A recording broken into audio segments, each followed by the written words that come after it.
Kenapa Sakeus kok bisa berkata setengah dari hartaku akan kuberikan pada orang miskin? Itu yang namanya momen ilahi. Sesuatu yang ilahi masuk di dalam hati dan mendorongnya untuk melakukan perkara-perkara yang benar dan besar. Sesuatu yang dia nggak ngerti kenapa dia bisa melakukan itu. Padahal dia seorang yang serakah, seorang yang pelit, seorang yang suka uang. Tapi hari itu kenapa langsung berubah? Itu namanya momen ilahi. Sesuatu yang bukan naturalnya dia. Sesuatu yang bukan Sakeus itu. Tetapi ketika dia turun, setengah dari hartaku akan kuberikan pada orang miskin. Dan siapa yang aku rugikan akan kubayar 4 kali lipat. Semuanya kaget dan semuanya merasakan mereka semua dirugikan. Dan hari itu momen ilahi terjadi. Saudara, setiap kali momen ilahi terjadi dalam hidup kita, satu, ada perubahan dalam hati kita. Aneh, entah kenapa ya, perubahan itu sesuatu yang ilahi. Perubahan itu nggak bisa kita pahami. Itulah perubahan hati yang terjadi karena momen ilahi. Apakah sudah mengalaminya? Harusnya sudah. Harusnya mengalaminya.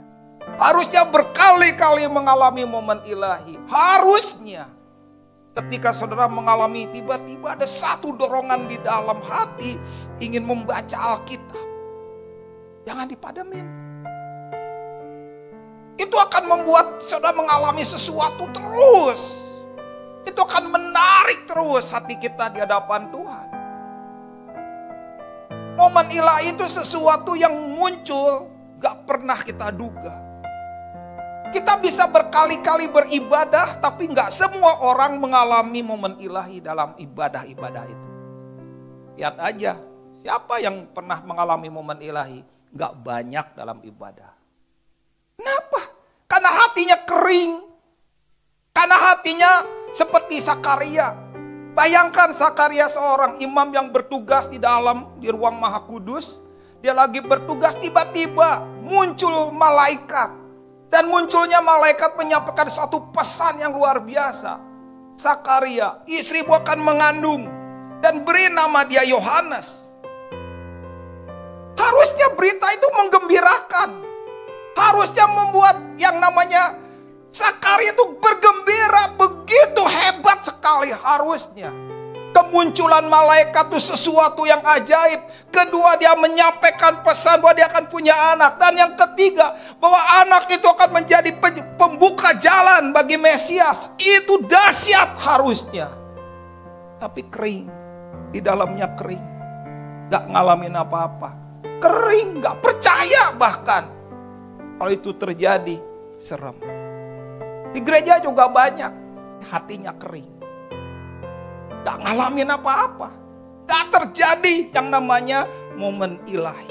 Serem kalau gereja tahu banyak tapi gak mengubah banyak, gak berubah hidupnya. Berapa banyak orang-orang yang dalam gereja seperti ini.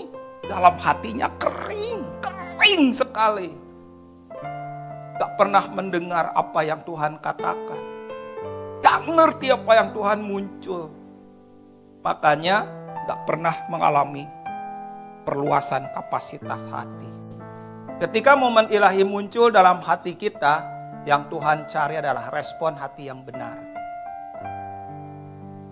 Ini saudara harus ngerti, bahwa Tuhan itu seperti pemain catur.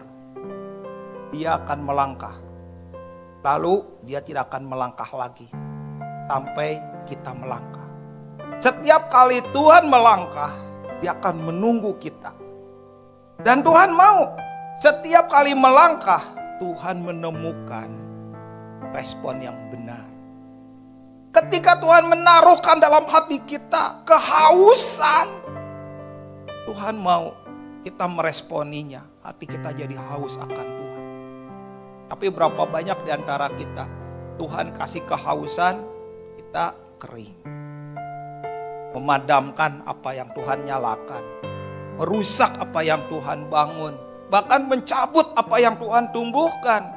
Kalau hati kita kering, saudara, kekristenan kering itu bahaya.